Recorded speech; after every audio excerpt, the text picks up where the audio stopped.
My name is Alex Haile, and I'm a domestic attorney at Dummit Fradin in our Winston-Salem office. My name is Preston Edwards, and I'm a criminal defense attorney in our Greensboro office. I think one of the most fascinating things about the court system to me is that how different it can be from county to county. So how does it start with Forsyth County? Sure, so in Forsyth County, I think it's unique. I think it's an outlier in comparison to some of the other counties that we service. One reason specifically is when someone is charged with the domestic violence protective order, and they also are charged with an assault on a female, in Forsyth County, our courts will typically continue those matters to be heard together on the same day.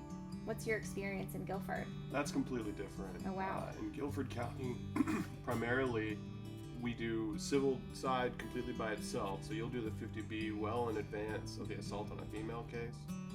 And the assault on a female case is tried in district court alone. And a lot of times, the results from that 50B can help with evidence either pro-defendant or anti-defendant at the assault on a female trial. Very interesting. Yeah. I feel like a lot of times when we go into these 50B hearings, we think, okay, what's the long picture? What's the end game with our custody? And many times we'll encourage our clients, depending on the facts, of course, potentially enter into a consent order for this 50B so there aren't any findings of fact that later impact them in their custody case. What do you guys do in Guilford?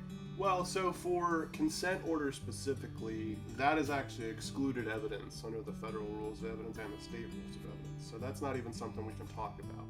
If they actually adjudicate the 50B though and go through testimony and on the record and under oath, those sorts of evidence can be admissible in criminal cases to either impeach the victim, alleged victim, or to help defend the defendant in those cases. So it's a little bit different in that we can use that evidence as part of our underlying case. And quite candidly, custody is not really an issue for criminal defense. That's generally not what we are looking at with assault on a female cases. So I understand that's probably very different for y'all. It is. So our biggest concern when we walk into any kind of domestic violence protective hearing is, all right, even if the domestic violence did occur, can we make sure that we get this order in such a way that does not have any impact on the children? The risk, of course, if we try that is that a judge finds that domestic violence occurred with the child present or in the presence of the child.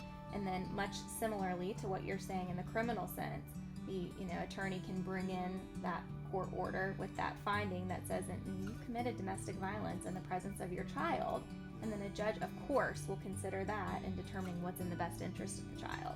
Yeah, I think for a lot of the cases that we see with assault on a female, a lot more of the time people want the protective order and won't come prosecute the actual assault on a female case. Interesting. And I think a lot of that goes to, in family law, it seems like you take a more holistic view of how the person's life is and how they want to move on.